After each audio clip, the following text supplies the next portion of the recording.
Hello gamers, this is Brainy from GameBrainMedia playing Motocross Madness 1 from the year 1998, but I'm playing it in the year 2025. If you're just stumbling across this particular video by itself, I'll put up a whole playlist on my website, GameBrainMedia-MOTO-DIRT. I have 5 channels. You can find links to them at my website, GameBrain.media.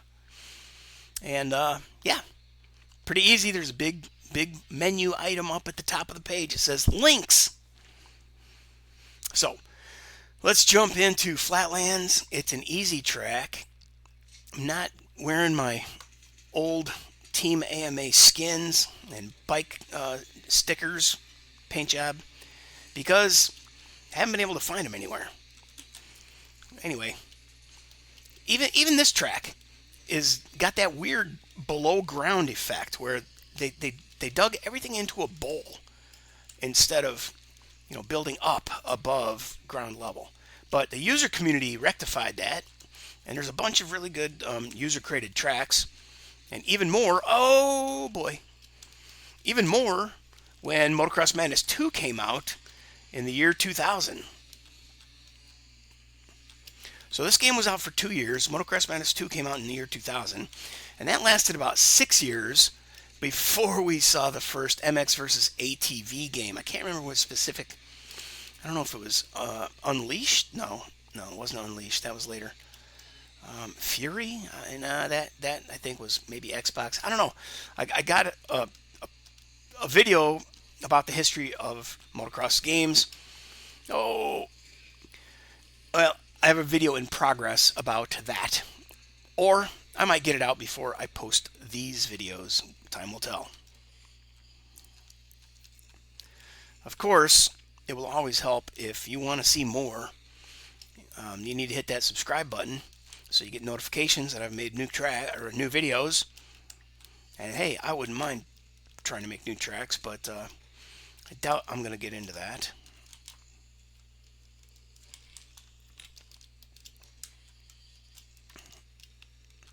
I might try some of the Supercross tracks with some of the plugins from twisteddirt.com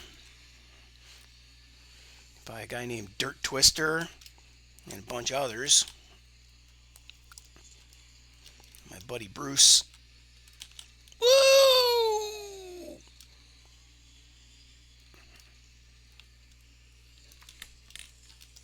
Yeah, Motocross Madness 2 had, it got very popular, plus it was out there for 6 years instead of this game, just 2 years.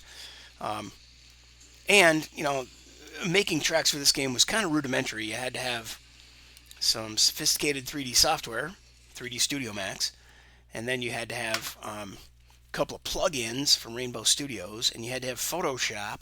So getting into making tracks was kind of a high bar. But the user community rose to the occasion, and within the 2 years that this game was out there, there are a bunch of tracks. So we're going to get into those eventually. There's 6 more of these stock tracks to go, and first time I've run that one, only a 30-second lap time. See what I mean? That's short and sweet. Very easy track. You're going to love some of the user created stuff. It's very, very different than this stuff made by Rainbow Studios. And I guess in our next episode we're going to be running Gold Rush just to do it. Again, I've said this about many of the other previous tracks. The colors are terrible. There's no really good differentiation between the canyon walls and the path you're supposed to take. Yeah, there's some little weak-ass ruts painted onto the surface, but there are no ruts on the tracks and stuff. But eventually, that came about in Motocross Madness 2, where people were painting the displacement map to have ruts ground into the dirt, but they weren't accelerating ruts. They were just ruts. They didn't continue to grow. They didn't continue to deform the terrain.